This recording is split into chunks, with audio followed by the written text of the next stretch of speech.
Welcome to the Baldwin Kids Podcast, a space dedicated to discuss politics, mental health, nerd culture, and a little bit of this and that. We're actually going to do it this time. Last time we just drank and answered questions. This time we have a script.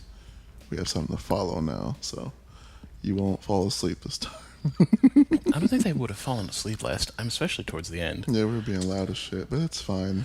Mm-hmm. There's going to be a lot of that here, so prepare yourselves. Right. So, just for a quick refresher, I am the powerlifter known as K. I am that bitch known as Vesta.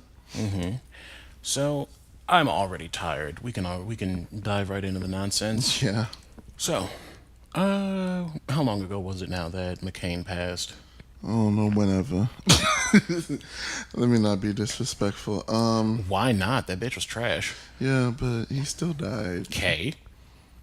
I mean, he died on some date recently, and it was very sad.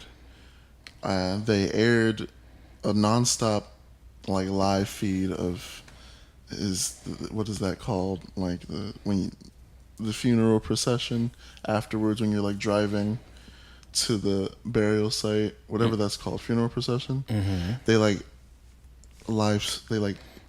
feeded that as breaking news on TV at school. Oh boy! I was sitting there for a solid hour and it never changed. It was just them following the cars onto the plane. That's boring. That's breaking news. I mean, Flint, Michigan still has no water. Yeah. That's not exactly breaking, since that's been going on for a smooth 4 years now, give or take. Yeah, but which one's more important? Children getting incurable diseases or an old war hawk dying. Geezer man choking on his pipe. Yeah. The only, and I'm not even, I hesitate to call this a redeeming quality. McCain could lose with grace. Yeah, that's the only thing I'll give him, is that he wasn't fucking, what's that other old creep's name who Obama ran against the first time and the second time? Baseball Mitt Romney. Thank you. Baseball Mitt Romney. Yeah. Except unlike the real baseball Mitt, it can actually win a game. Ooh. I felt that. Ouch. Okay. And I'm not going to go into too much detail, but suffice to say that McCain, despite having the ability to lose with grace, was absolute trash, as in the early 80s, opposed the instatement of Martin Luther King Day as a federal holiday. Which, you gotta have some old hairy walls to fucking do that. That man changed so much, not just for black people, but just as a whole in this country. Fucked up the problems that the Caucasians made for us in the first place. Caucasians made in the first place.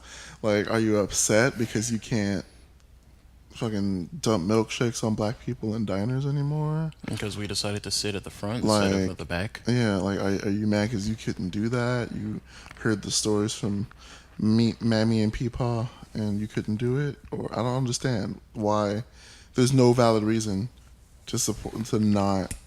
Anyway, go on. So, yeah, he opposed it and kept opposing it again and again and again and again and again and again. Which just shows that he really thought he had several pairs of balls that still worked, because you really do just have to have some balls to do that. Yeah. Sit there and go, you know what? Man who changed history, man who didn't really do much wrong? No. We can't recognize him. No, but people started hitting him where it hurts and where it matters. The pocketbook. Yeah. People kept boycotting things in Arizona. Yeah. Which eventually led to him retracting his stance on being against it as a holiday. Mm-hmm. He also, ironically, and somehow, with any brand of education, you would realize that these are somewhat oxymoronic. Yeah. He, as expected, was adamantly opposed to Roe v. Wade. Anti-abortion, all that fun stuff. Yeah. and yet also wanted to be against the funding of birth control and sex ed, et cetera. Which, ironically, if you fund birth control and sex ed, You wouldn't have abortions to worry about. because, knowing how to have sex properly kind of helps keep you from having babies. Now, granted, no method of birth control is absolutely perfect, Right. But if it's some- something, and it's an option still exactly. that people would have access to. So the logic is either Yeah, that's about how done we are with him. I mean, he's well cold in the ground, and I can't say that I'm upset. let's get to my favorite, that he opposed the marriage equality as his fellow. He was an old white man. What do you expect? Yeah, I was like, as his fellow saggy bald colleagues did, which I've heard so many shitty arguments as to why that marriage equality shouldn't be a thing, and they're almost always religious based. Yeah, and the thing is that I have yet to see somebody propose a reason why marriage equality shouldn't be a thing. That isn't based off of a book some Some shitty people wrote back in fucking who knows when, that's been mistranslated 50 million times, had stuff omitted and then put back in, and then put in the wrong fucking places, and then added footnotes and, and then added mistranslations footnotes and didn't even cite their sources. and we don't have any of the original copies of the Bible either. We have none of the manuscripts. We have none of the autographs. We only have manuscripts, which check a dictionary. Although, to be real, shout out to the Bible for giving us the greatest movie musical of all time, Prince of Egypt. You guys can fight me over that. That's one of the best musicals of all time. Yeah. Like, I'm gonna let you finish reality, but Prince of Egypt is the best musical. Okay. So another reason why he ain't shit was that he was very anti-pot. Which I still don't understand. A lot of this, because the funny thing is, Like, there's such a shitty stigma that's left over from, like, what, the 30s? it's left over from nonsense and more nonsense and more nonsense. From, like, the 30s, when it was like, I don't know, because I was looking into, at one point, I'm not a pot smoker, which, I mean, but I'm not going to sit there and go, I don't like it, That so makes y'all one of can't us. do it either. Like, let people, like, it's weed. It's proven to have beneficial impacts for you mentally and health-wise. Fuck. CBD and THC helps people, and it's like, even if you don't like it yourself, there's no reason why you should be like not allow it for other people just because of what you think. Exactly. And Uh-oh. What? I'm just like I used to have so much respect for him, and then I found out all of this mess. I never cared for him. I just, because like I said, he was real good at getting people on his side, even though he was doing just the bullest of shit all the time. He was also an avowed anti-Southeast Asian racist. Yeah, that was it for me. Which Like, hardcore. I'm not gonna repeat what he says. I'm not one to use racial slurs that aren't against those like me.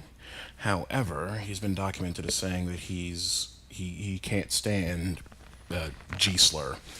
Yeah, which is, There's a part of me that almost wants to say that it makes sense why, because he was a prisoner of war in Vietnam, but at the same but time, at the same time, it's not all of them. It's not the entire fucking race. You can't do that. the entire region. Region, thank you. You can't. I'm gonna go on a sidebar. I have had many unpleasant conversations with many people who, it's not the people. I'm not worried about having to deal with outwardly racist people. They're easy to deal with. It's harder to deal with people who casually accept it and think that their reasons are justified. Mm-hmm. Case in point, I once had someone tell me that they knew a friend who grew up in like the rough parts of of Sacramento, sorry, where he was routinely attacked or mugged by a specific set of kids. They were black, and they routinely like mugged him, beat him, jumped him, whatever. And so this kid, the friend of this person I was once acquainted with, grew up to be like just an adamant racist against all black people, and just decided to become a Klan supporter later on in life. Excuse me while I roll my eyes. Yeah.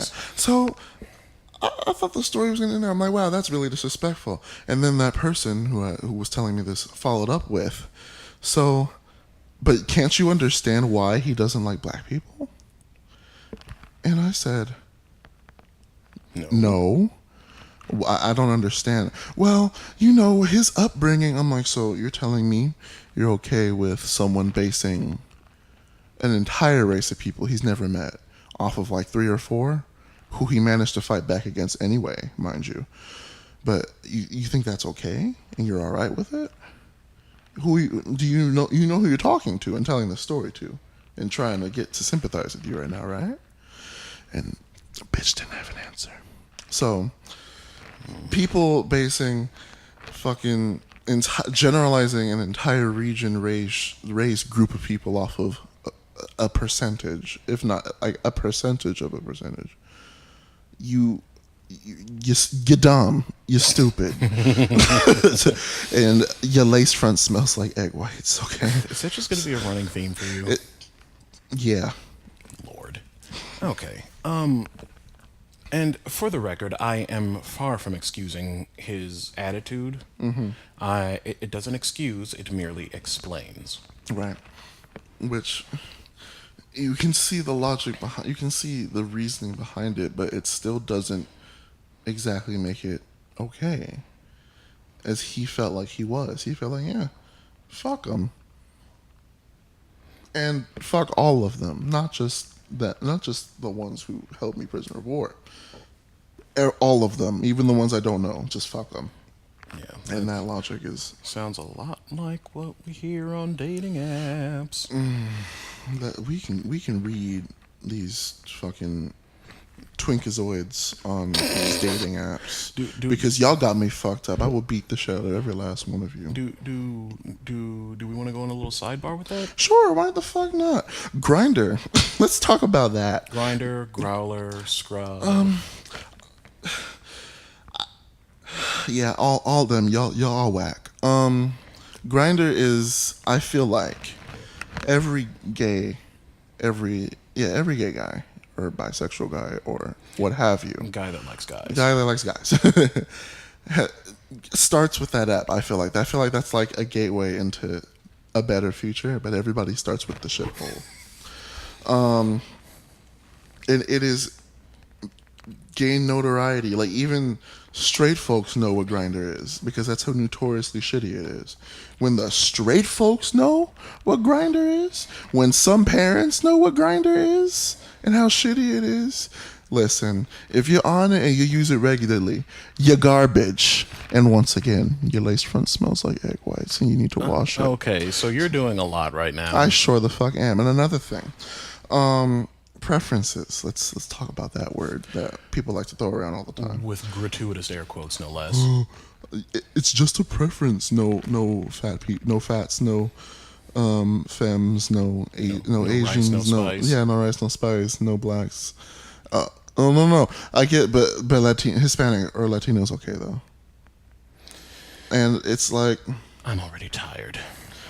Here's what I want y'all to understand. People who have ever had that just bullshittery spew forth from your orifice or on from your face. Profile.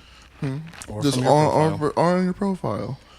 Showing face, showing chest, or none. How exactly do you know? Literally every single. You don't know every single feminine person. If you don't know every single femme, you don't know every single plus size person, chubby person, fat person. You don't know every Hispanic black, Asian, etc. etc. You don't know. And you will never be happy because you limit yourself to Caucasian fantasies that you see in every nightclub in San Francisco. No shade. Poster boys and porn stars that are all eerily pasty skinned, in my opinion. Like, And look the same. yeah, and look exactly the same with different last names and slightly different features. Even if they're supposed to, like. Okay, so here's the thing that actually, because I'm gonna jump in here, because you've been going on this, but here's the thing that bugs me the most about the generalizations based on race. On one hand, I completely understand people of color wanting to stick to their own to avoid, microaggressions, assumptions, etc., etc., etc. We've seen Get Out. We know why we stick to our own. Exactly. But here's the thing. When somebody says, I just don't date black guys, it's just a preference. Here's the thing. How do We you know range, that? hang on, Okay, we sorry. range from as light bright as Logic Oh, to as bliggity black as Jimon Hansu. And everywhere in between. There's straight hair, curly hair, kinky hair, geeky, nerdy, thuggish, intelligent, all of the above. We are as diverse as you can think, and yet somehow are all lumped into the same category. off of what you think is reality. You're basing things off your perception and not your reception of what the situation really is. And my thing is, there's one thing to have a legitimate preference. Like me personally, I like people who can speak more than I like guys who can speak more than one language. I like guys who have a beard. I tend to like my guys a little bigger. However, none of these are set in stone. Exactly. Because I say this to people all the time. People ask, even people I like go on dates with whenever that happens. Don't do that. What? People, niggas out here be playing. I'm sorry. Like, not anybody gets to take me out on a date. But anyway, I get asked that frequently. Like, what is your type? What kind of guy do you like? And I'm like, I don't know. I'm not gonna state a type that I will never ever like follow, because if you went down the list, if I showed you pictures of every guy I dated, none of them looked anywhere near similar, except the one recurring trait maybe they're usually chubbier guys. Usually, there's been one or two that have been very in shape or very toned or slightly toned or whatever, and they're all different races. Different degrees of masculinity or femininity or both. Etc., etc. But I feel like we should jump off this sidebar train. It's not even a sidebar. This is a whole ass fucking. This could honestly be an episode in and of itself. This could honestly be an episode in and of itself, and it just might be at some point. But for now, we'll just leave it at that little snippet and move on to just a quick little mention of President Voldemort. That one hoe with bad reality TV. Who I cannot stress this enough, was behaving Like less a mature, Fucking 5-year-old. less mature than my 4-year-old nephew. I was crying when I read that his bitch ass. First of all, I was laughing when John McCain was like, "Yes, Barack Obama can come. Yes, George Bush can come." As far as I know, we've only had 44 presidents, so anyone after is not invited. Trump was livid. He Yeah. was like, how dare he not invite me to somewhere I can be made the center of attention again? You know what I'm going to do? I'm going to tell my guards and my people in charge of the flag, don't lower it. They lowered it for a smooth 5 Yeah, minutes. but that was just because everybody was fucking talking shit. Like, even people who didn't really support, or no, yeah, supporters and non-supporters of McCain are like, yo, regardless of whether you liked him or not, you need to stop fucking around and lower the mast. Thanks. Yeah. But yeah, just like a little sidebar, bringing him up. I try not to talk about him very much because I need to keep my blood pressure low. Yeah, honestly. And honestly, a moldy orange and a bad toupee in the Oval Office is not exactly my idea of a way of avoiding hypertension. So He needs to release his wife from jail. hashtag free Melania. He needs to stop trying to.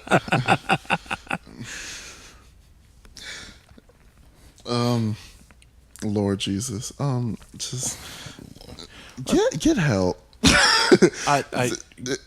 If by help you mean off the planet, then sure. Just. Anyway, shall we move on? Yeah, please. So, next up on my list, Betty Shelby is back in the news. She show is. For those who don't remember, Betty Shelby is the murderer of one Terrence Crutcher from, if I remember correctly, Minneapolis, Yeah. who claimed that Crutcher was reaching into his truck for God only knows what, and Shelby therefore decided to shoot him multiple times. Here's the issue, and here's why her being back in the news is aggravating me. The issue is that there's helicopter footage surrounding this whole event where she claimed he was reaching into his window to grab something. He didn't. His window was rolled up. yeah. In fact, when she shot him, his blood splattered on the window, On the clearly. window that he was supposedly reaching into. Exactly. But, I mean, she still got off like all these cops do. As per usual. Although that's starting to see change. Have you seen? There's been a couple of headlines here and there of like. Forgive me if I'm not exactly optimistic. Until they actually start going to jail for longer than 30 seconds, I'm not holding my breath. But here's the reason she's back in the news. Because her bitch ass is now hired to teach, what is it? How to cope with Being accused of police brutality. like trauma from police brutality, something. To be completely honest, I got through about 3 sentences of this article and saw red and had to close it. I was just like, what the fuck? Who in there? Because you know damn well. in the obviously Caucasian hell. Yeah, I'm like, you know damn well a black person would have been like, who? Who? No. I'll teach it. But y'all really did hire a murderer to teach how to survive murder by police. But, you know. Okay. Well, sure. You know, business as usual. Moving on. Just like we're gonna hire Jennifer Lopez for vocal lessons. Sure, okay. That's what we're doing today. Tight. Makes perfect sense. Okay, so we're just gonna move on and disregard that. Let's see. We've also got mention of that prison strike. Yeah, I didn't read too much about the prison strike. What would you like to enlighten us about? Long story short, prisoners are refusing to work due to Oh, just kidding. Because they're only making like what, 15 cents an hour, give or like that? take. But you know what? Let me actually pull up the exact wording of it so I can quote it correctly. Yeah. But you know, you realize that prison labor is legal slavery. But, yeah. And slavery was never actually abolished in this country. No. Little fun fact. Yeah, like if y'all think, just because we're not being led around in chains, just kidding, because we are sometimes. Okay. All right. Allow me to clearly read the exact wording of the 13th Amendment. Ooh, should I pick an accent? Let's do. I don't know. Nah, I won't. I'll just be a little dramatic. Let's do English. Neither slavery nor involuntary servitude, except as a punishment for a crime whereof the party shall have been duly convicted, shall exist within the United States or any place subject to their jurisdiction. Bravo. So, let me actually reread a specific section of that, just as a quick reminder to those of you that think, oh, slavery has been abolished, because it hasn't. Yeah. Neither slavery nor involuntary servitude, except as a punishment for crime whereof the party shall have been duly convicted.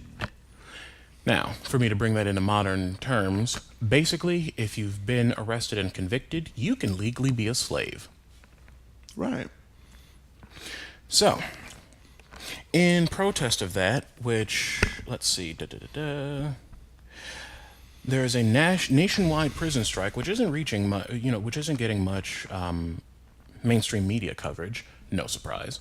Of course. Let's see. And these prisoners that are actually protesting are still receiving all sorts of brutality at the hands of the powers that be in those for-profit areas. Like that, the idea of prison labor always bothered me. Even when I was younger, it didn't make that much sense to me. It's just like, you're not, there's nothing beneficial to doing that other than providing, literally doing what y'all, what was happening several hundred years ago, just with writing behind it this time. Okay, let me actually read this paragraph. Go ahead. In April, Jailhouse Lawyers Speak, a group of people incarcerated in South Carolina that organizes for prisoners' rights, called for a national prison strike to begin on August 21st. One of the strikers' demands was for the rescission of the Prison Litigation Reform Act, a 1996 federal law that makes it much more difficult for prisoners to file federal lawsuits regarding conditions or confinement or conditions of confinement or abuse by prison staff, and therefore nearly halved such litigation in the 6 years after its passage.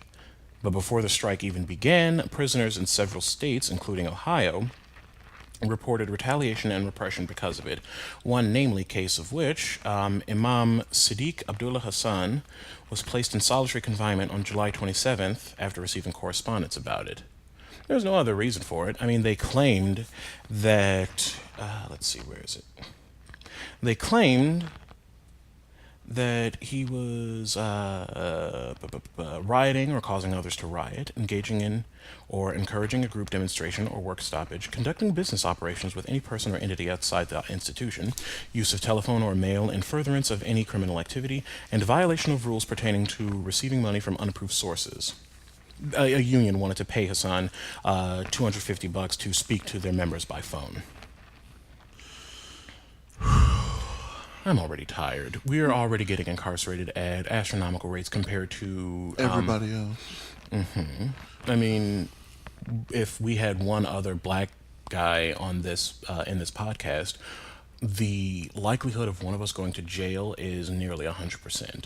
Like, and that's appalling. And it's like, there's so many different things. Like, they even try to get us into jail. Like, you've most people, I hope, have heard about the bait buses that they've been dropping in Chicago. I'm already tired. Like, when I found out about that, and they did like a whole piece on it, I forgot what news station it was, but isn't that entrapment? yeah, they were literally going with big ass trucks with a bunch of Nike shoes in them, of all things, and just dropping them there, leaving it half open or just leaving it there or whatever, and cops would be just waiting who knows where nearby. Meanwhile, crimes are happening elsewhere. And y'all are spending some fucking money on however many shoes you put in that big ass fucking truck, paid for the truck, paying these officers time to sit there and literally wait and bait some black kids into going to jail. Exactly. Instead of focusing those efforts into apprehending actual criminals, instead of doing the equivalent of dangling food in front of a hungry person's face. No. That's not a good analogy. No, you did the equivalent of, hey, you want $1? Want $1? Go ahead and grab it. Yeah, go ahead. And then the person grabs it out of their hands. Now you stole from me. You're under arrest. Right, that's literally what y'all were doing. And once y'all got called out on it, you started threatening people who were like calling them. They were calling them out on that. And I'm like, y'all are just out of pocket, trying to literally trap us into going to jail.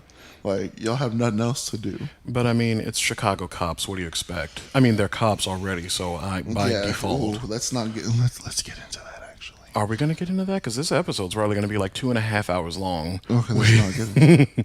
Because we can have a whole episode between dating nonsense, quick break, and why cops ain't shit. Why cops ain't shit. Yeah, let's go forward. And let me clarify before I get some angry DMs or something. Policing as it exists now is based on the slave catching patrols of old.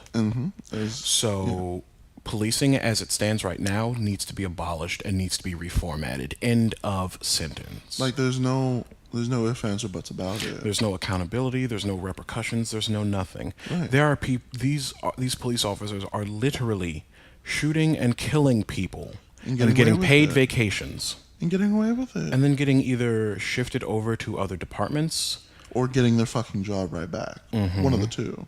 Yeah, that sounds kind of familiar, doesn't it? Or do I need to bring up the Catholic... Is it too early to bring up the Catholic Church again? Or do we want to save it for later? Let's do... Actually... we can... You know what? Let's bring it up. Let's bring it up. It's only... Okay. We can shift some stuff around. So... Listen... Catholics, why in the entire blue why are we still praying fuck? Things away? Why are we doing that? Not even praying these away. Why is this still a thing? The Catholic Church, or priests of the Catholic Church, have been abusing children longer than either of us have been alive, and nothing has changed. Not a single thing. No litigation, minimal convictions at best. These perverts are getting shunted from parish to parish to parish instead of getting excommunicated and prosecuted like they need to be. These are children being assaulted, being violated, being scarred for the rest of their lives. And yet you bitches are still sitting in your habits and praying Hail Marys and Our Fathers and expecting that all of it to be done. Some ignorant ass church had the fucking nerve to say we will be wearing burlap sacks and praying and fasting. Like, what's that gonna do? What is that going to do for that kid, though? Those kids. What's going to happen? What's that going to do for the kids that now have psychological issues, that now, can't do this, that, or the other because they got fiddled with by some priest, by somebody that they actually trusted? And that will literally haunt them for the rest of their lives. They will never get over it. Their children, things that happen in their childhood stay there. And it's with kids in general. That's why shit that they learn as kids goes into their adulthood and it's hard to shake. Because shit that happens in the childhood, it practically defines them for, defines them. Barring amnesia or extensive therapy. Right. But it pretty much sticks. It sticks. And you're going to have people who either do try and reach out and find some help with, therapy but they still will never be 100% over that. That's something that's, like I said, something that sticks. Or you'll get people who don't ever get good coping mechanisms with that. And end up with all sorts of toxic coping mechanisms like drinking heavily, crimes, abusing other people, and therefore continuing the cycle. Yeah. This is ridiculous, and it needs to end. And it's all because something's fun. You know what? You know what's funny? What? I don't know if you would have been around for this, but a couple decades ago, Sinead O'Connor, after I believe she performed her cover of Nothing Compares to You, she had a picture of the Pope at the time, ripped the picture and said, "Fight the real enemy."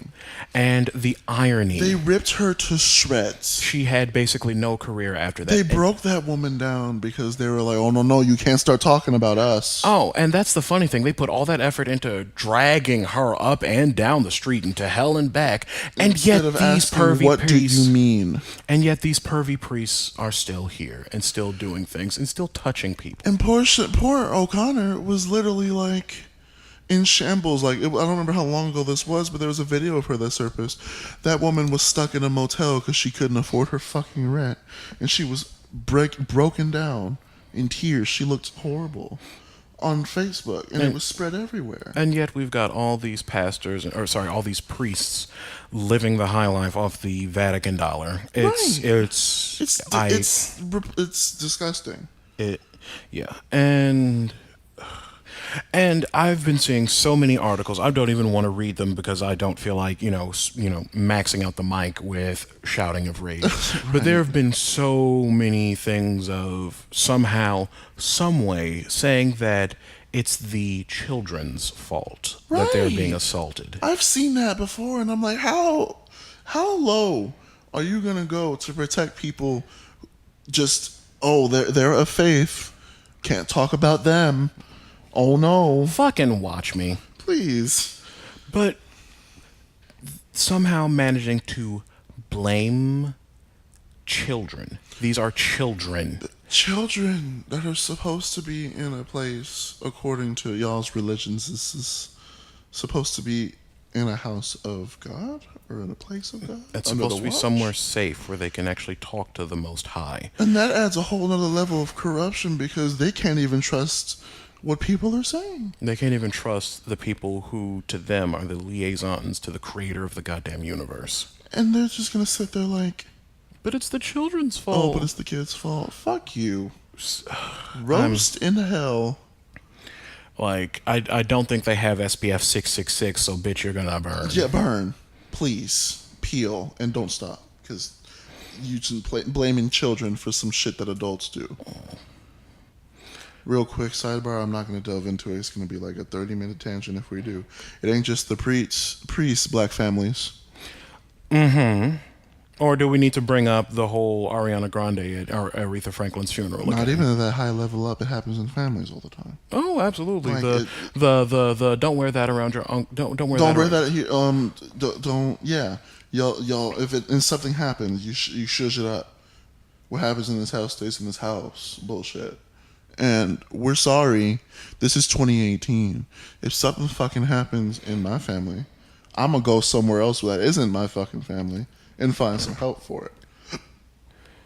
Because you trying to shush stuff under the rug while turning around going, oh my God, those things those Catholics are doing to those children. And meanwhile, Uncle Earl is, Violating your daughter in the next finding room. out, wondering if you didn't started puberty yet, or something else fucking disgusting like that. Some gross fucking shit that they say all the fucking time. Yeah. Like I've met so many amazing women in my life that through school, through college, through high school, through college, through art, whatever.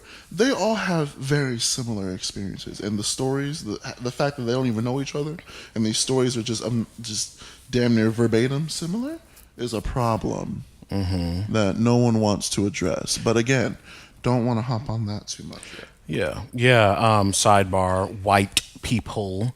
We're not just gonna talk shit about y'all. Talking shit. We're gonna talk. No one's perfect. We've got our own problem. We've There's got our a own. lot going on in this community. Exactly. We've got our own problems, but we don't have the legislative power behind it that fucks us over like you all do. So we don't need your bullshit coming in. you can at me if you like, and I will massage my block button. Do not come for us unless we send for you. All right, what's next? All right, next on the list, did we bring up the Madden tournament? No, we did not. And I'm not even going to say his name. I don't care either. I The don't murderer. Here's my issue. When that happened, after everybody was just like, posting about how horrible of a tragedy it was and stuff, almost every person of color I know on my Instagram, on my Snapchat, on my Facebook, was literally like, how long do y'all think we've got until they throw The mentally ill card? I think I was talking to you, and I said that, or I posted on my story, or said it to you, and the day after, I sent you a screenshot of, I think, CBS talking about he had repeat visits and he was mentally ill. He had a troubled childhood. We don't give a fuck. Yeah. He went and murdered people. Because he lost at a tournament. Because that stems past him. That stems on who raised him. And furthermore stems on the fact that people don't take mental illness seriously until someone who is on a deeper level of instability decides, you know what? Bye. Yeah, I'm so tired. And then all of a sudden it's mentally ill this, mentally ill that. Okay. He was a lone wolf. He had problems making friends getting older. He was so friendly. He had a dog, not my baby, stuff like that. Yeah, some bullshit. I'm still waiting on that, and I have my bingo card already ready. Yeah, let's play white shooter bingo, everybody. And see what happens. Just Google it and we'll all play together. But that whole situation upset me. The fact that it was over a tournament, which is like, how entitled do you need to be? Like, you have to win the tournament, or else I'm going to kill him. You killed he killed a child and a father. He killed a child. And his father. No. Two completely separate families. Sorry. But still, killed. I believe the youngest, the kid was at most 14. I'd need to look up the article, but again, I don't need to raise my blood pressure. Yeah. And the dad had welcomed his first child Yeah. 6 months ago, Yeah. give or take. Yeah. And his kid will never know their father now because somebody thought it was a good idea. Somebody lost the tournament. Entitled men are trash. Men in general are trash. Yeah. And those that aren't trash know that this doesn't apply to them. And those that are trash. So if the boot fits, go. If the boot fits, sell them. You didn't have to do that. Just saying. Okay. The boot fits, sell them. Okay, so do we want to go out on a high note before our little break? I think that was a real high note. No, I'm kind of looking at the spikes over there, and I think we've gone. No. Okay. I've got a really high note. Okay. Can we just take a moment to cackle at irony? Oh, go ahead. Alex Jones. Alex Jones. Ooh, turn the freaking frogs gay, Alex Jones. And meanwhile, Sitting there flicking your man bean to fucking trans porn. After you were vocally just like, yeah, fuck them too. Drag queens are gross. And he tried to come up with some kind of excuse as to, that was a pop-up or something. Sis, pop-ups don't, pop-ups do not sit in your frequently visited pages on Google Chrome. But you tried it. You tried, bitch. You failed. You get a 0 for effort. And again, your lace front smells like egg whites. I think he didn't give up on his lace front. He's just massaging egg whites into his hair to try to get his hairline back. Trying to get his hairline. Hair circle because his shit is inebriated and confused. Yeah. But, how do you, private browsing has been a thing for quite a long time now. Incognito mode, bro. How do you have a web series and I know about that? Exactly, boy. You're all over the internet, and you don't know what incognito mode. Were you in that desperate, need of just I need this unspeakable trans porn that I just shouldn't look at? Yeah, but it's just just the irony. You're stupid. But anyway, shall we take a break and be back? Yeah, break time. All right, in that case, guys, gals, and non-binary pals, we're going to take a quick break. So enjoy some musical stylings by our lovely Vesta.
And we're back, y'all.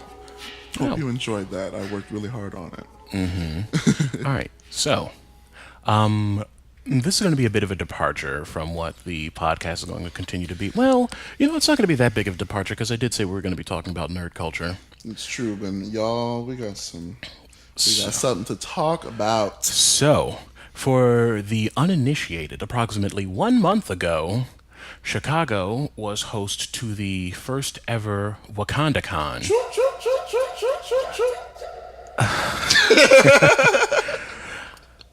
Wakandacon was, other than amazing, Wakandacon is what it is a 3-day convention. It was held at the Hilton in downtown Chicago, right across the street from Lollapalooza. A little fun fact. Whatever that is. Anyway, but it centered on Afrofuturism, African American based sci-fi representation, a little bit of LGBT stuff. Not enough, in my honest opinion, and we're going to fix that next year. Exactly. But it was something that was amazing, it was necessary, and it was I honestly don't even have words. It was amazing to me to see so much just open, honest blackness in as small of a space as they gave us. Because let me be real, Hilton, y'all were shady. Hang on. Let's not shade them first. Let's at least keep it lighthearted first. Okay. Because like the size of the venue wasn't even my main concern. Honestly, the big thing for me was walking in. Oh yeah. Just getting in there. Like, I'm already trying not to get a little emotional. See, when I got there first, so I think I was there a little after it opened, because we live in different directions from downtown. So right. He had to come and I had to come from different directions. So I was there first because, like I said, I always like to be on time and shit. So I was there and I walked in. I was like, oh my God, places weren't even open yet and it wasn't even packed. I'm like, I'm going to die in here. This is amazing. And so I was like, oh no, what is it going to be like when he gets here?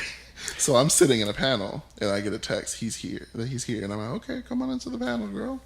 And then so I get there and am surrounded by dashikis and head wraps and braids and cornrows and box braids and Bantu knots and a bunch of Black Panther related stuff. I mean, it is Wakandacon, but it was amazing how diverse it was, even though it was based off of the idea of Wakanda. It was so, like, there was so much diversity in that space alone. But never in my entire life have I been surrounded by that much enriching blackness. And it took so much effort for me not to burst into tears. I cannot express in words, despite being on a podcast where the majority of what we do is words. Expressing things in words. It is a feeling that I cannot accurately put into words. It was, I'll try. It was a kind of acceptance. It was a kind of freedom. It was a kind of, I got to be a nerd that didn't need to code switch. I got to geek out about Dragon Ball Z. I got to, play Nigerian Uno, which is a whole entire, Nigerian Uno is the best discovery there. Entire mess. See, I've played it before. It wasn't under the name Nigerian Uno, but it was just, on the bus on the way to school Uno. And it was, I'm not going to go too in depth about the modified rules, but you could go up, you could go down, you could stack the draw cards, stuff like that. And that's stacking the draw cards rule. Oh yeah, that would destroy some friendships. Somebody got hit with a crisp 12 cards. 12 or 13. No, there was like 20, wasn't there? We kept going, and I'm just like, oh no, I had run out of one. I think I didn't have any more. And you got hit with the 12. No, it was before me. It might have been somebody else at the table. I know you got hit with one of the rounds, but it was maybe like six or eight cards total. Yeah. But that was wild. We got to walk up and down. There was a whole merch section where they had the marketplace was fantastic. There was somebody. Let me actually pull up their website so I can give them a shout out properly. There was, I can't even. I'd have to go find my cards because God, I saved so many cards just for the references. But the artist of Dreadlocks, a comic that I saw so many years ago one time, and I wanted to read it, and I never got to touch it. and all of a sudden the artist and the writer of Dreadlocks was there, selling every single issue that he had come out with so far. And I was like, I need this right now. Where do I start? And I bought the comics. That was awesome to run into. There were a lot of artists there drawing commissions on the fly. That was spectacular to see. I think my favorite piece was one of Estelle is Garnet. Listen, I saw that. I'm like, you know what? This. What is this? What is this feeling? I didn't want to leave. I didn't either. I found her website, by the way.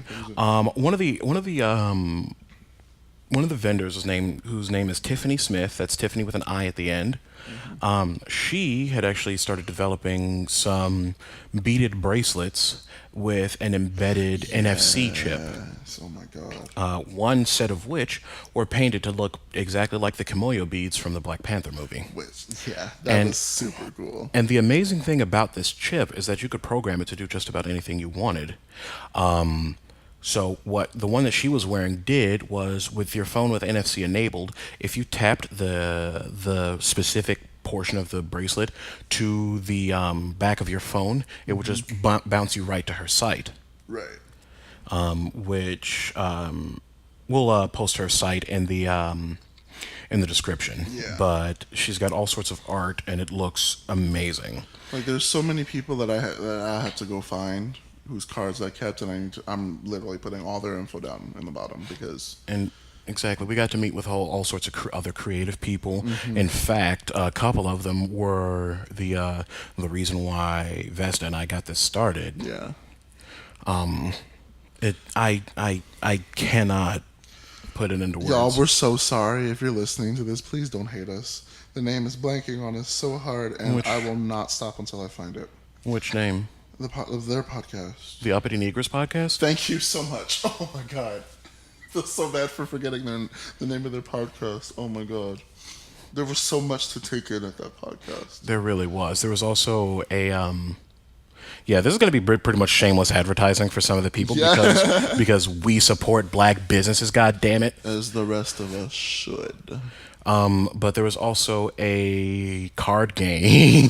Listen, I was about to bring that up. Trading motherfucking races. If y'all ain't got this game, it is perfect to buy for when all your family comes over for Christmas. Oh, that is going to be a whole ass mess. Listen, that is going to be a big black ass mess, and you know it. The way the game goes, it's like spades, right? Isn't it like spades, kind of, sort of? Everybody gets a couple of each player gets passed out 5 cards. Thank you. 5 cards with each card is adorned with a prominent figure related to black culture. So there will be Martin Luther King, there will be Maya Angelou, there'll be Rosa Parks, there'll be Barack Obama, Bill Clinton, Michelle Obama, because they're both amazing in their own way. In their own right. There's also awful people like Ben Carson, Clarence Thomas. Trump is in there. Hold on, he's not in the main game. He's in the. He's in the. He is in the Uncle Tom expansion pack. Yes, the Uncle Tom expansion pack, y'all. These names. But the way that it works is that each player tosses out a card, and the debate is ignited as to which person on there is the blackest or the most influential. So there will be heated debates between whether Stacey Dash is worse than Rachel Dolezal, which that one went on for a good 10 minutes, because Stacey Dash ain't shit. Rachel Dolezal, as much of a fake white person as she is, still tried to benefit the black community. So it was a difficult debate. Don't give me that look. I mean, it may be for you, but. I think one of my favorite, because it started off, there was only a couple people. There was a guy and a girl running the booth, and one of them did the merch on one side. The other girl did the card. She was running the cards. Stations. There was only a couple people coming by. By the time we came back, there was a whole crowd of at least 20 people, and it was loud as hell and fun as hell. I think the last round we played, a girl won because she Pulled Jesus. Oh my god! So you get a card. I think it's blank or It's something. a wild card. Thank you. And you can name whoever, and you could trump the whole fucking round. You can attempt to trump the whole round. And this girl said, "I picked the Lord Jesus." And Because we know Jesus was black. I couldn't do it. we're not even going to get into the historical couldn't. ramifications of that, but I had to give that to her because that was hilarious. that was a ballsy move. That was hilarious. I'll give you that. But Let's also talk about to drag you into this. In one wing of this whole convention center, question mark. it was the basement of the downtown Chicago Hilton. Yeah, the basement. Still reading y'all for that Hilton, but they had an arcade. Oh no! Had an arcade section. They had every game. It was popping. DJ was playing some bops. They had a couple custom characters on Sunday. T'Challa was there, dancing his ass. I have videos of that. If y'all ever want to see that, that was hilarious. And Mr. K over here. They have GB Fighter Z, sorry. And he saw that shit and he was like, hold my weave, girl. I'm gonna break some hearts. I had to take my earrings off. Oh my god. And then they announced the competition. And I was like, oh boy. Were you semifinal? Yeah, I made it to be a semifinalist, and the guy that beat me by a sliver of health. Oh my god, that was like everybody was standing around watching, and it was like nail biter because it's like, oh my god, because we were trading we were trading blows and combos, and throws and special moves and teleports. And I'm sitting like, I don't even know how to play this game, and it stresses me out. Yeah, just watching it. Yeah, both me and my opponent, who again barely beat me, both of us had to take a minute after that match because we were both like out of breath and a little shaky. Hold on. Although when homeboy pulled up with his own controller, yeah, he showed up with showed up with a whole entire arcade stick. I'm like, oh boy. But real quick sidebar about DB Fighter Z. A lot of people have their favorite characters from Dragon Ball Z. And I just want to let y'all know. Piccolo is the honorary black member of the that's a given. That's a given. However, if any of y'all hoes think y'all got your hands on Yamcha, you can think Don't do this. Because Yamcha is my man. And I will fight for that man. I'm just letting y'all know right now. Why are you like this? Yamcha is so fine. I had a thing for Yamcha for so long. Okay, so are we moving to favorite characters now? Because I can go into a whole tangent as to why Super Saiyan 2 Teen Gohan is the best. Oh yeah, End his of arc story. is fire. Whatever it was called. Will you stop shading this the is a villain? running joke because one of the worst fucking villains in GBZ. No, excuse you. One, the Boo Saga had the worst villain. Two. I've never heard of her. What show does she? I'm gonna end up kicking you out. I'm just gonna delete Cell. you. I'm sorry, y'all. For y'all who dig Cell is no. Sorry. And I'm sure you're glad that he got disintegrated. And I would like for him to be Thanos snapped back to life. Just so he can Spoilers. Thanos snapped back to life so he could get disintegrated again. Well, the good thing is that I have that game, and anytime you come over, you can just watch me destroy. Mm-hmm. But yeah, there's and this will actually be an interesting segue. The whole arc about Gohan being a pacifist through and through until he finally snapped. That entire segment of that show is why he's by far my favorite character. Like, I have a tattoo design that I'm still saving up that I want to get that involves him and the Dragon Balls and a little bit of other art around behind it, or behind, on the background of the tattoo. Mm-hmm. But him, coming into his own and snapping like that really resonated with me growing up. Still resonates with me now. Yeah, because it's a lot more relevant as you get older, and you you know, sort of deal with.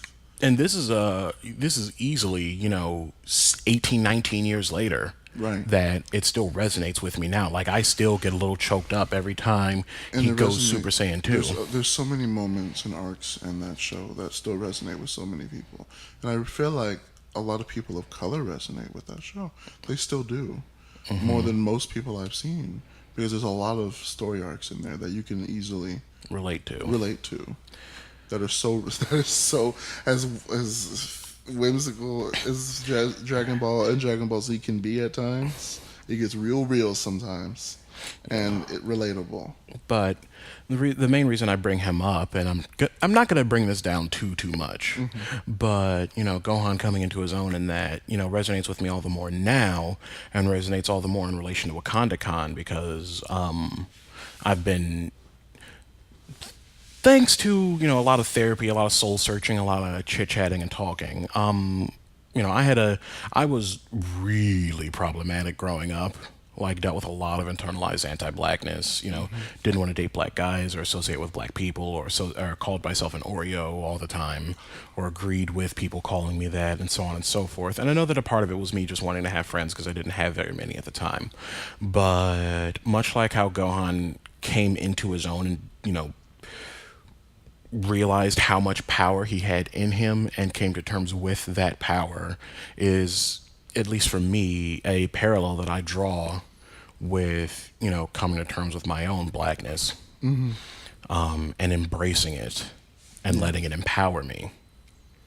Because irrespective of how I speak, irrespective of how I sound, irrespective of who I talk to, who I associate with, what job I have, and so on and so forth, at the end of the day, I'm still going to have something thrown at me because I just so happen to not get sunburned easily. A lot Still of happens, though, by the way. Yeah, it happens. I told you about it a couple of times. It was more on like dating apps and things where people have a little more balls because their faces aren't showing. But when I first moved here, I got a lot of the hard R N word thrown at me, and I was very confused as to. It's a shame that we still have to just dig that low whenever. Like, can you be more creative? Really, like, come on, I want to be impressed that you insult me before I massage my block. Before I just give you a smooth. What did Little Richard say? Block. Wait. Block babalubak, block bam boom. But piggybacking off of your story with you coming into your blackness, I have I don't know, my story's a little more perpendicular, I would say, than parallel, because I'll say my story's a little bit more of a foil to yours, because I always known I was black. Yes, foil, using them reading comprehension words. You know what? I am in a serious mood right now. Okay. You can't read me like this. Okay, Miss Serious Mood, what you got? I've always known I was black. That was something my mother and father refused. They embedded that in me from a young age. My grandmother, may she rest in power, had that ingrained into me. You are black, and that is not something to be ashamed of, no matter how many times people think. You are an African American prince. Yeah. my grandmother's words verbatim. But it was hard at one point in my life to be able to accept that, because you get, from so many different angles, you get whiteness thrown at you. That whiteness is purity, whiteness is this, and blackness is alright when we feel like it is, kind of thing. Yeah, you get that it depends on who you're talking to, though. Right. Or some people are just like, Negroes? No, sorry, not in these parts. But you get that thrown at you. You see it on TV. You see it in movies. You don't see yourself, and you feel like there's a reason why. And I had that brief moment of, am I right? Is it wrong being the way I am? Granted, I'm mixed. Like I said, if people have confused me for Hispanic and Samoan or Islander, I don't see it. But I guess we could argue the Islander, Yeah, I'm sort like, of, kind okay, I of. guess. Y'all know what we look like if you're on the Facebook page. Yeah, I'm like, not really. Some people are kind of like, oh, okay. I could hear a couple of my friends is like, oh, okay, whoever said that is wrong. But my father especially, would sit me down and was like, listen here, there will never be anything wrong with you unless you do something that sends you to jail. And even then, you still might not be wrong. You'll know what I mean when you get older. There's nothing wrong with you being black. You take that and you wear that like the crown it is on top of your head. You don't let people tell you what you are worth or are not worth solely because of the fact that you are something you cannot control. It's not a problem. It's a fact that people have to accept. And unfortunately, in this world, mind you, I was like 7 or 8 years old when this conversation happened. Unfortunately, in this world, there are people who still ain't got that point yet. And it's a sad reality of life that I hope I prepared you enough to deal with. Here I am at 22 years old. Fuck y'all if y'all got a problem with my black ass. Y'all ain't gonna do shit about it. Yeah. So. And just kind of piggybacking off of that last point you made, because I can quote Black Panther, and I love being able let's do it. Because are you gonna hit me with?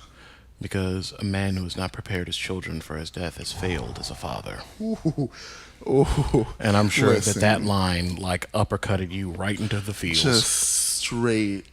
There's so many movies. I don't know why, but a lot of movies that you see and throughout your lifetime, when something big happens to you in your life, a lot of those movies come back to like hold on to you, or have a different meaning, or have a whole different meaning, or there to like explain some things that you didn't get before. Two prime examples are that line in Black Panther and the movie Coco. Movie what? Coco. Oh, those. I'm not spoiling nothing, but anybody who's seen it knows exactly what I mean when I mention that movie helped me through a lot. Yeah, when I first saw that. This person I've been seeing for several dates now, actually. It's actually really cute because they get pretty emotional with movies and certain stories and stuff. And we're watching the movie and we get closer to the end, and I'm a little misty-eyed. I don't normally, like, something has to like really hit me hard to get me to actually burst into tears, like Bridget Terabithia. Yeah, I still see you, bitch.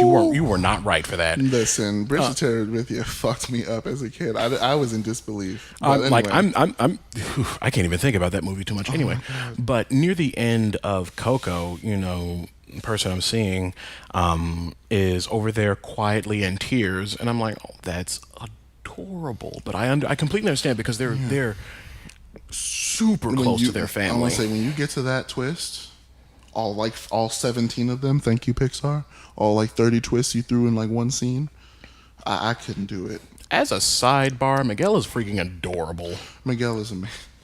Probably my favorite like Pixar character right now is Miguel from Coco. He's not going to be dethroned from that for a while. Yeah. Let's see. Is there anything else from Wakandacon you want to bring up?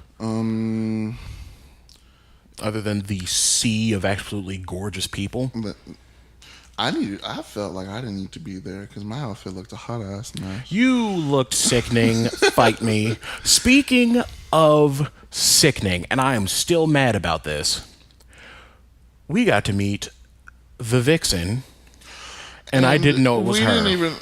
Y'all gonna come for me. I don't follow Drag Race Neither or do drag I. queens like that. I follow some very briefly, but I don't follow them. So just at me. Go ahead. I'm gonna get red to filth for it. We sat there and took pictures, and and hung out and kikied and all that for a couple minutes. And we were just like, yeah, cool, drag queens ever gone. And then come to find out later, I post the picture up on Facebook, and someone's like, "You were hanging out with the Vixen?" What? Vixen? You even told me. I'm like, wait, who's Vixen? Yeah, the one that Rue's anti-black ass decided to try to shade towards the end of that last season. But we're not going to get too much into self-hate beyond what I mentioned before. Yeah, whoever RuPaul is. Who? Yeah, exactly. Is that a cream? Is that an ointment? I've never heard of it. Exactly. But I'm not sure. Oh, right. We also got to attend an awesome panel on. No, it wasn't an awesome panel, though we did get to see an awesome panel called Queer Conda. Listen, that panel gave me so much life. There were so many beautiful black queer people. Yes, It was we amazing. exist, It was despite amazing. despite what a lot of people want to try to say. It was amazing to be there, but what I was thinking of was actually the Afrovivalist. Yes. You 'Cause know what? She was absolutely sickening in general. She brought up such a humongously valid point that I've never thought of.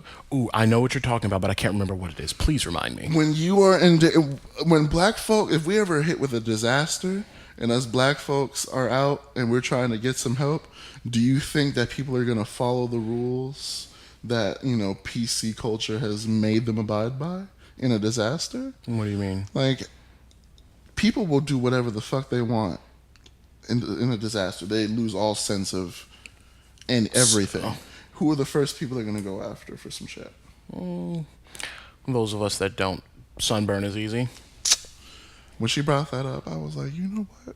I need to stand here and talk to you. And just like that, we bought some stuff from Yeah, her. we got a survival pack. I still got all my stuff. As do I. And I'm like, Well, listen. minus a couple of the collapsible towels. I've actually used them. Yeah, like the weird. They threw me off guard. Like Yeah. they were like little thin mint. She in her survival pack, she had three things that are roughly the size of a Tums tablet, where you drop it in water and it pops out as a sheet roughly a foot square.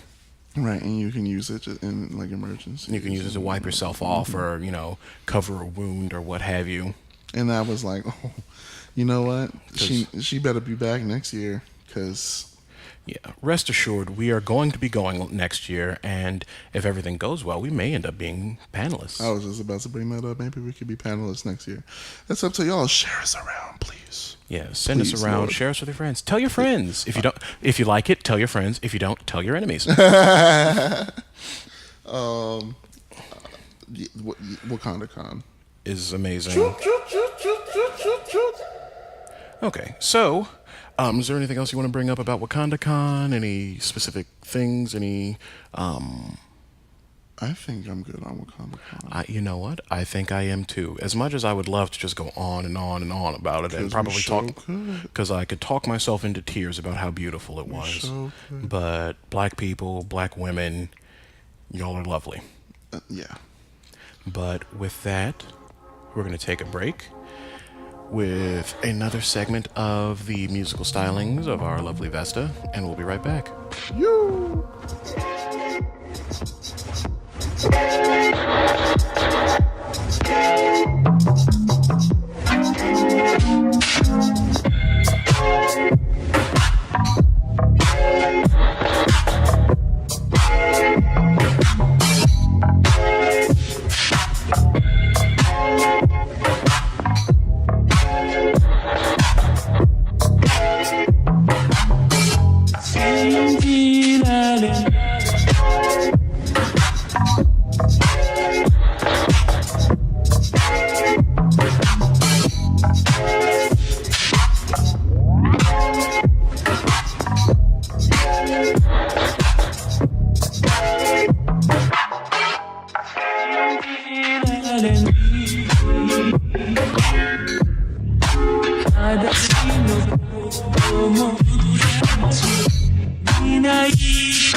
And welcome back. So, we are moving on now to our little bit of our mental health section. So, we've had a couple of people submit their stories to us. Bear in mind that they are not. We're still working on nailing down our editing style to make it more narrative and less, All over the piecemeal. place. So we'll try our best, but in case, you as the listener don't exactly have enough spoons or spell slots, as I've heard a little more recently, in case you don't have enough to really, listen to heavier topics discussing mental health, because some of these are pretty heavy. And if that's something you don't care to listen to right now, you can skip to an hour, 28 minutes, 31 seconds in. So, you can skip ahead to that tail end, and we'll be back with more mess. Yeah. So, like I said, we've had people submit some stories. Now, I've got a bunch, but I've got a handful, but I'm also in a handful of groups. So, would you like to go first with yours, or do Yeah. you want to let me go first and then you do one and then I do a couple of mine? I only got one, so let's just go ahead and do the back and forth. All right, So you then go first. I will start. So, we'll start with someone who only wanted to be referred to as a 40-year-old African American woman. Do we want to give her a pseudonym? Um, no, No? Okay. Then Miss we'll, 40. Yeah, we'll just say Miss 40. Okay, so Miss 40 says, I've been diagnosed with anxiety, depression, and ADD. Once I realized that the majority of my issues stemmed from me being sexually violated, I'm able to somewhat control my anxiety in certain situations. My depression comes and goes, and when I recognize some of my triggers and was able to avoid or control them, it's like my depression kept finding new ways to show up, and it just seems like a battle I can't win and will have to unfortunately learn to live with. However, despite all of that, I was able to start my own business and keep it running successfully for 3 years running and manage to turn a profit each year. So you go, sis. Work, Miss 40. Miss 40. That's starting a business is already hard in itself, but you maintain one and turn a profit for 3 years with that included. Like, that's spectacular, honestly. Okay, mine comes from, they wanted to be referred to as Miss Sailor Moon. So, Fighting evil by daylight. Sorry, I couldn't stealing resist. your man by daylight, stealing your weed by moonlight. Anyway, sorry, we're probably gonna do random sidebars just to try to keep the mood less, depressing. But yes, Miss Sailor Moon. So, for about 10 plus years, I've been dealing with depression. I've been in counseling on and off for about that long as well. More recently, I've learned that I have PTSD and trauma too.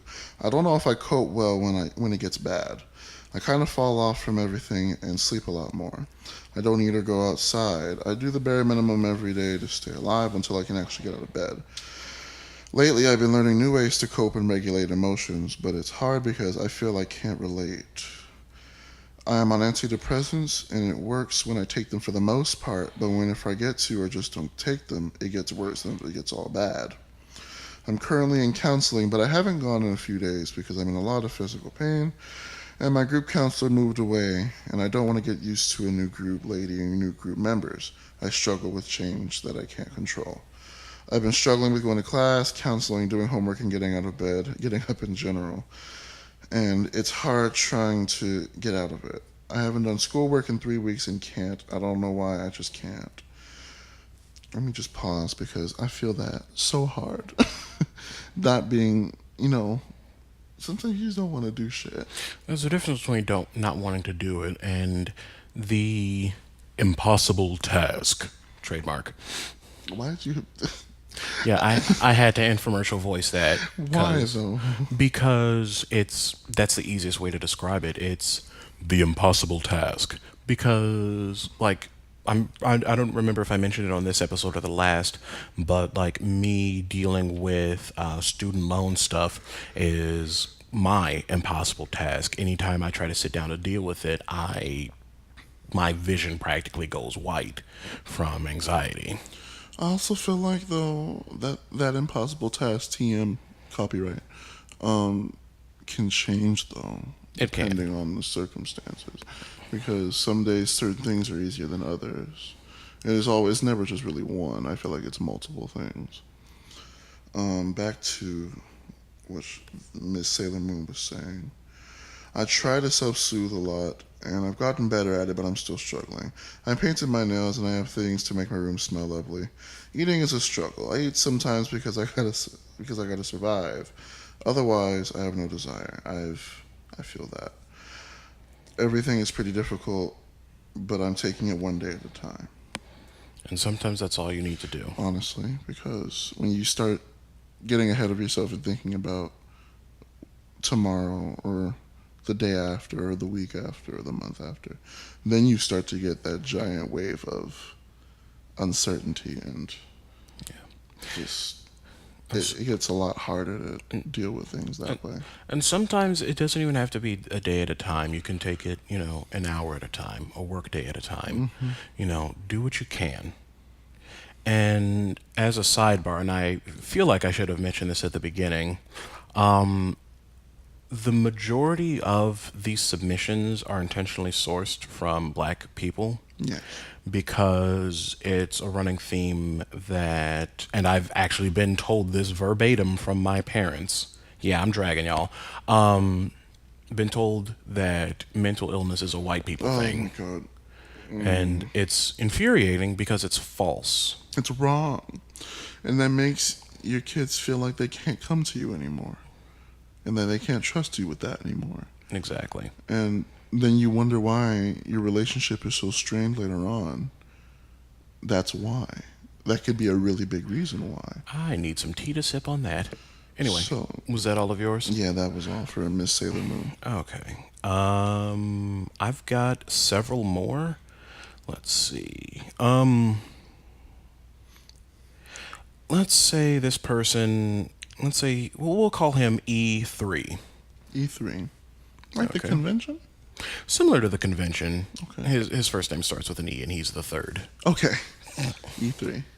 Go So, ahead. E3, and bear with me a second while I try to beat this into something a bit more narrative. Let's see. He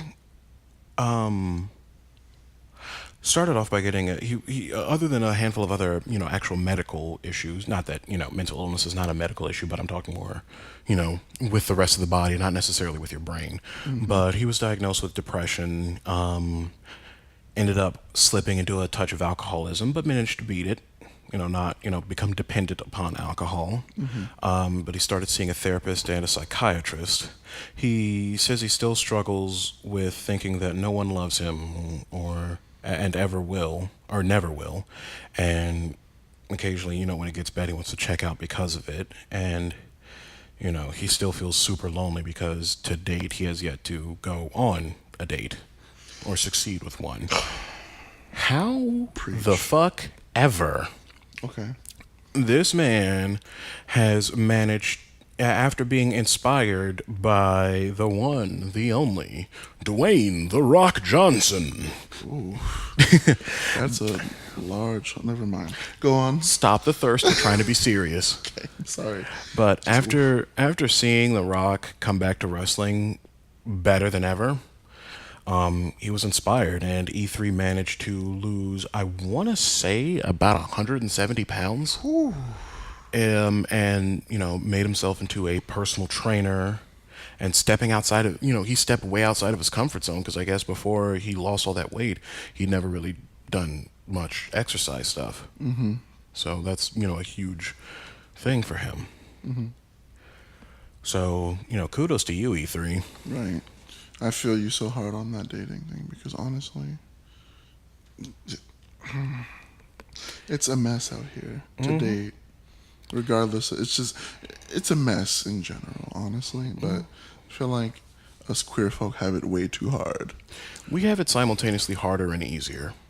Yeah. People are a lot more stringent about what they want and what racist preferences they have, but we already went in on that. Yeah. But at the same time, we've got all these apps and stuff. Right. Whereas the straights trademark have to go on Tinder, and we know. But they can also approach each other In person, yeah. Yeah. But all right, I've still got a couple more. Okay. Let's see. Got someone who wants to be known just as Evan. Okay. I was initially diagnosed with MDD in 2011. I believe that's manic depressive disorder. Okay. I tried I don't know how many different antidepressants, but none of them worked. I was hospitalized around a dozen or so times and eventually got to a point where I tried ECT, which, for those who don't know, is shorthand for electroconvulsive therapy. Basically, they tase your brain a little bit to try to fix it. That's making light of it, but that's the simplest way to explain it. Yeah. And yet nothing worked. Then a couple years ago, I was seeing a new doctor, and after going over my history, he concluded that it wasn't manic depressive, but a different form of bipolar disorder. He switched me from antidepressants to lithium, and things almost immediately changed. I was no longer having suicidal thoughts every day, haven't had to be hospitalized since then, and actually started to feel like there may be some hope for the future. Overall, I feel much better now, though I still struggle with some depression and my memory is shot to hell from the ECT. I can't. That whole procedure sounds terrifying. The thing is that I don't know if you're conscious or not for it, but it's there was more electricity required to light a light bulb than they actually hit you with. See, but that whole idea of, because the one part of the human body, the human psyche, the human spirit that I'm terrified that people messing with is like the brain, because nobody really knows what goes on up there. And when you start messing with things, we were talking about this in my biology class with like stem cell research and stuff. How fucking, what was I gonna say? I lost my train of thought. What happened? It's all right. Oh, how the brain can't regenerate itself? There we go. So it was based off the stem cell research and how the uncertainty of being able to use it with in the brain, because the brain with the cells that make up, like, was it neuron cells? I think is what it is. Neuronic Neurons. yeah, that you don't know if your brain will accept it, and if it doesn't, you don't know what would happen if you did implant stem cells into that. I don't know. Messing with the brain just kind of scares me and worries me. Which is understandable. Yeah. Okay. Do we want to do one more, or do we want to move on? That's up to you. I've got one more. Okay. All right. And this person wants to be known as Colt. Okay, Colt. And their story is pretty quick. Okay. I had a rough time in high school growing up queer in the Bible Belt. And struggling with mental illness. I have major depression disorder. Oh, that's what the other person was. Not manic depressive. It was major depressive. Okay, thank you. And borderline personality disorder. It was very difficult finding a psychiatrist that believed in my BPD diagnosis. But once I moved to Chicago, I found a really affirming BPD psychiatrist that clinically diagnosed me and prescribed me medication to help me through this difficult time. And now, I'm very open about my queerness and my mental health or my mental health issues in hopes that my story will help somebody in the future. And so, yeah, I've hung out with them a couple times in person, and they're awesome and stronger than they know. So even being able to share their story in the first place is amazing. Right. Ugh, in the Bible Belt too. I can't. Jesus Lord, like I can't even fathom that because it's such a. Whew. All right. We appreciate your story, Colt. It's a very. All these stories have been very. I'm proud of everybody who sent them in, honestly, because that's really hard to do. Is like sit there and put that into words. But yeah, I think that was my last one. Actually, does that mean that we can move on to our? So. We've got one last little section to go over, and I will try my best not to blow y'all's ears out. Do you want me to go first, or are you going to go first? Hold on. I'm going to do something. This next bit is called "And Another Thing." We are fighting. We are fighting. We're doing that every time. Like, I'm sorry, we're doing that. Are you going to start inserting that in the actual file now? Yes. Oh, goodness. All right. So, some of you have more than likely seen a story pop up about a 12-year-old transgender girl in Oklahoma. Yep. Some of the parents in and around the area caught wind of the fact that the school's allowing her to use the girl's bathroom because, she's a girl. Don't at me. I will massage my block button. I will massage my foot up your ass, and then I will massage the block button. Try me. I dare you. These parents got wind of this story, and it took every ounce of effort in my body to not fill up my gas tank and go down to Oklahoma. Because the fact of the matter is that these adults were threatening a child. A child. Let me say that again. These full-grown adults were threatening a 12-year-old child. Irrespective of what her gender is, she is still a child. Just trying to go use the bathroom. She just wants to pee. That's it. She just wants to pee. Y'all about to really threaten to kill her or murder They her? did. You know what they You know what they were threatening? Let me pull up this exact article. I remember it was like some secretive Facebook group or something they were all doing it in. It was on the school's Facebook. Hang on. Was it? I thought it was on like a. No. Yeah, it was posted in the Achille ISD parents group. Oh my god. So, and I'm going to read some of these posts verbatim, unfortunately.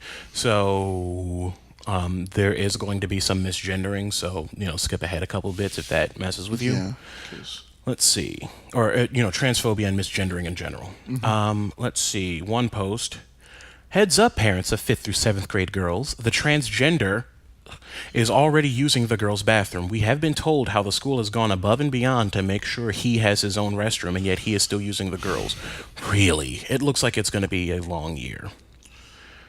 Right off the bat, the transgender. Reducing her to what she is. A label. Reducing her to that. Reducing her to transgender. There was a video that popped up, centering her, and she's freaking adorable. Right. She's just a 12-year-old that just wants to go to school and use the bathroom. And use the bathroom. As normal of a 12-year-old as you can get, with the one caveat of being trans. That's it. She ain't hurt nobody. And as a sidebar before people are like, yeah, but what if they assault people in bathroom? Trans people don't do that.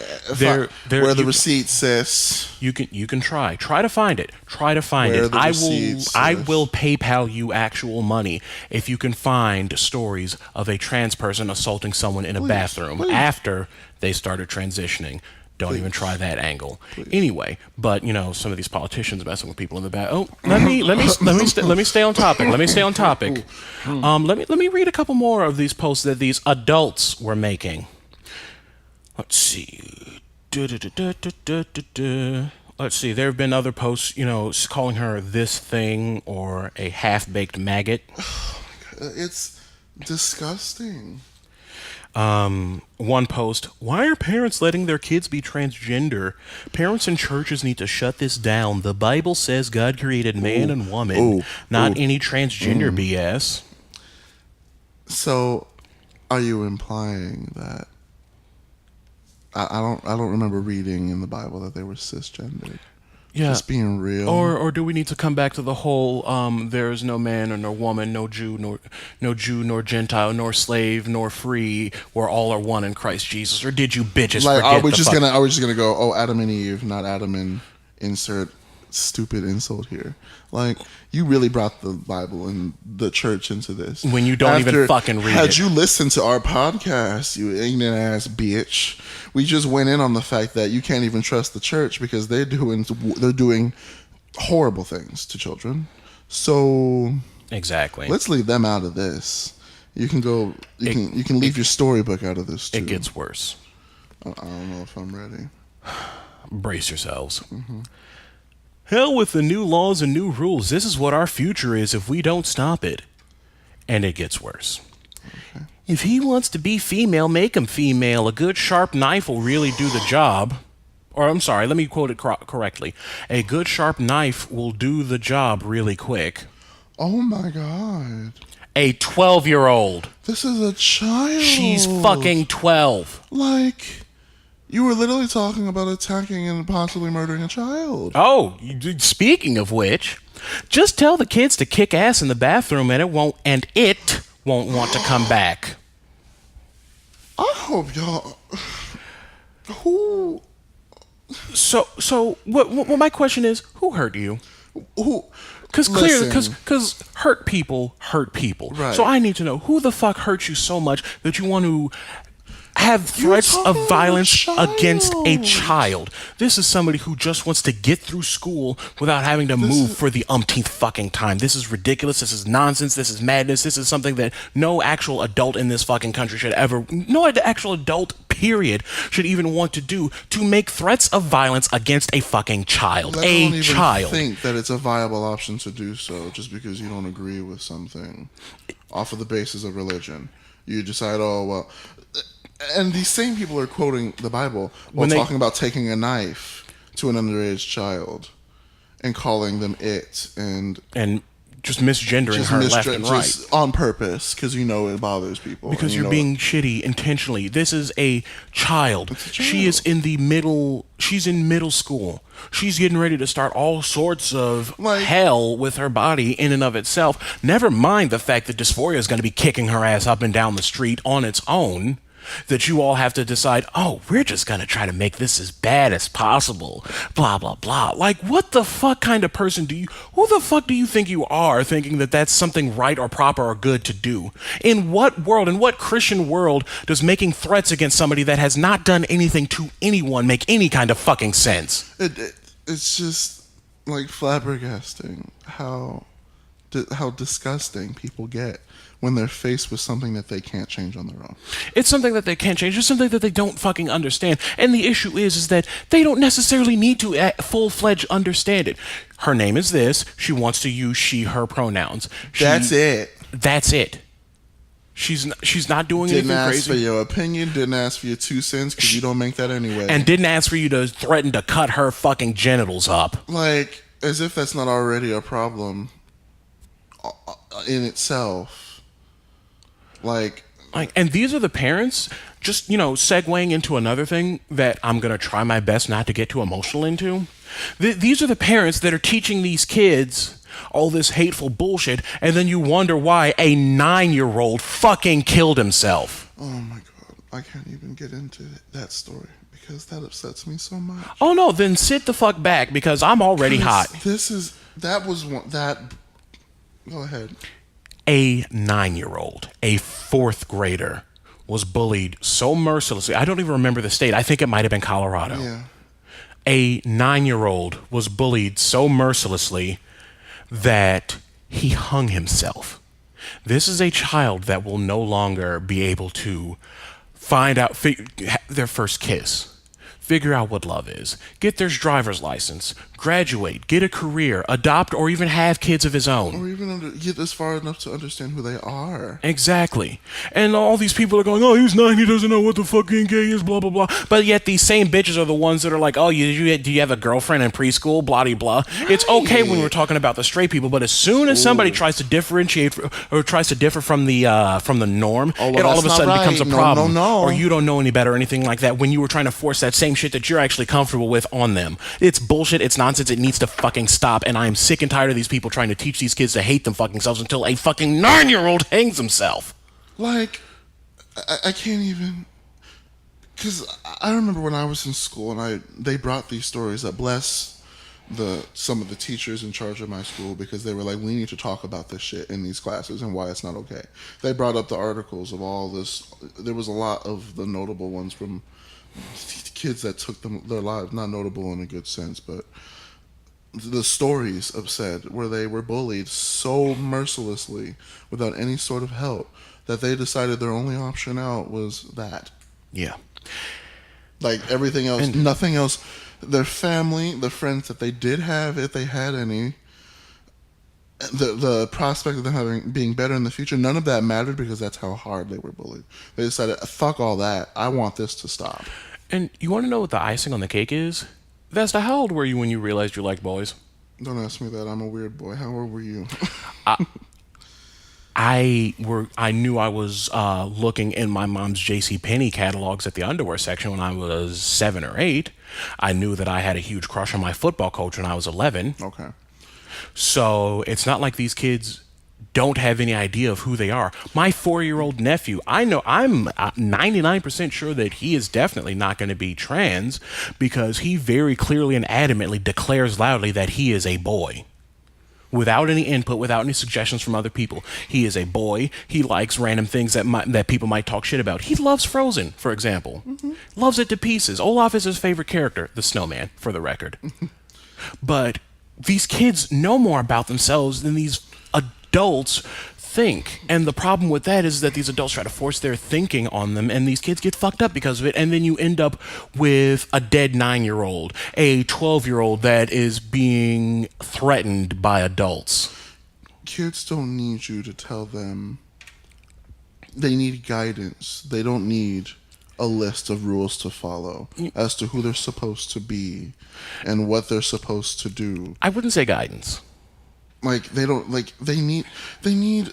They need a space where someone can understand them and help them through what they're dealing with. Because a lot of the times these parents don't know, and it comes to a shock is because they've either openly expressed Derision. Yeah, or they don't feel comfortable, and parents don't do that because of things they mutter just off the side of their head.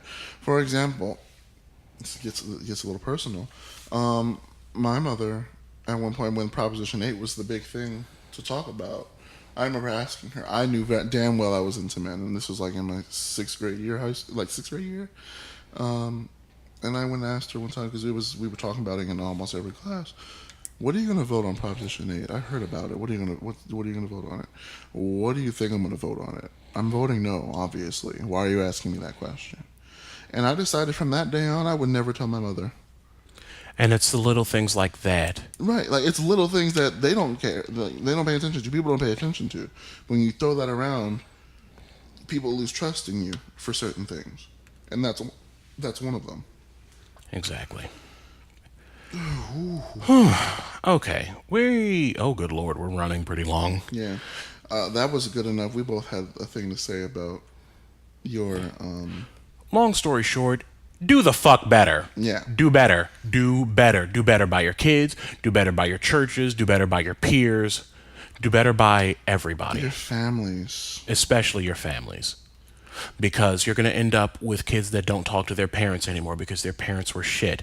Right. And these kids may come up with their own... If by luck or by some other factor, these kids craft their own families that they can actually trust. Exactly. Because they can't trust their own biological one. Yeah, and then you wonder why you don't see them anymore. Exactly.